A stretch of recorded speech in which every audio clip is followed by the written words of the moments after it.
Welcome back. Let's take a look at why are indices important. So moving on. So they give the indices, they give an idea. So index gives an idea about certain things. So you just want to know how the economy is doing. A financial index will kind of give you a broad idea. So say if this year, from January to December, the stock market has basically risen by 10%.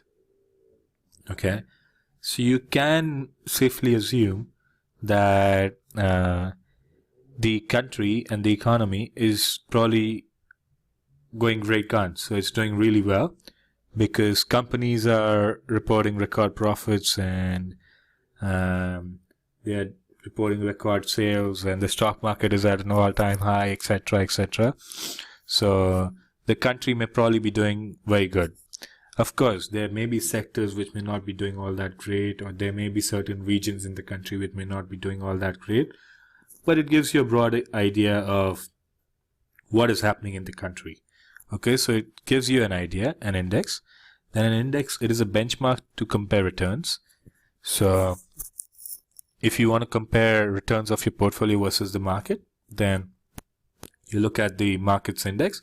So say you have 5 stocks in your portfolio and they all have risen by 5% this year, and you want to compare that. So you want to compare if you've done well, you've done better than the market as a whole, or you have done worse than the market as a whole. What are you going to be doing then? So you compare it with the index of the market that you have stocks in. So if you have stocks in American stock exchanges, you may look at the S&P 500 or the Dow Jones Industrial Average. If you have stocks in the London Stock Exchange, you may look at the FTSE 100. Okay, so if say S&P 500 has risen by 10%, and your stocks have risen by 5% throughout the year, then your stocks have basically underperformed the market by 5%.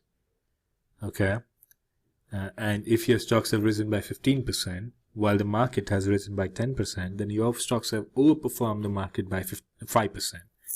Okay, so it's a benchmark to compare returns against. So they are important in that aspect as well. Then it basically allows creation and trading of index derivatives. These are financial instruments which are based on the indexes, okay, or indices. So you have futures based on S&P 500 or Dow Jones Industrial Average index, the DJIA 30 or the FTSE 100. So you have futures on these indices. You have options on these indices. So they give you additional instruments, additional asset classes to trade upon. So there are index funds as well, exchange traded index funds, which are nothing but an exact representation of the index. So they will invest in the stocks that make up the index in the same proportion of the index, basically. So if in the S&P 500, banking sector represent about 25% of the stocks, then in the exchange traded fund, these stocks will also represent 25% if they're representing an index. So there are index funds, index futures, index options, which all can be tradable and purchased and sold. So it allows creation and trading of index derivatives. Okay, and they are lead indicators of certain things. So they manage to show how the portfolio will perform based on the movement of the overall index. Okay, so like I said, if you want to compare the returns of your portfolio, you always have the index to compare it to, and they are usually lead indicators of the performance. So there are leading indicators and there are lagging indicators.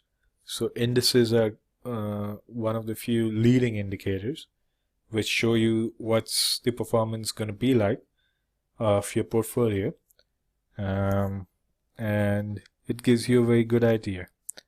So besides these, if you look at indices, they are very liquid in their volumes, basically. So mostly all of the indices have really huge volumes, so you can easily enter the market on by trading index derivatives, and you can easily exit the market. So they are very liquid index derivatives, and also the cost of trading in index derivatives is usually the lowest. So these are also some other benefits and important points of indices. So if you take a look at indices and the cost of trading these indices, the commission, the cost associated with trading indices, the fees, etc., will probably be the lowest as compared to stocks. Okay, and these are basically the broad points which highlight as to why are indices important.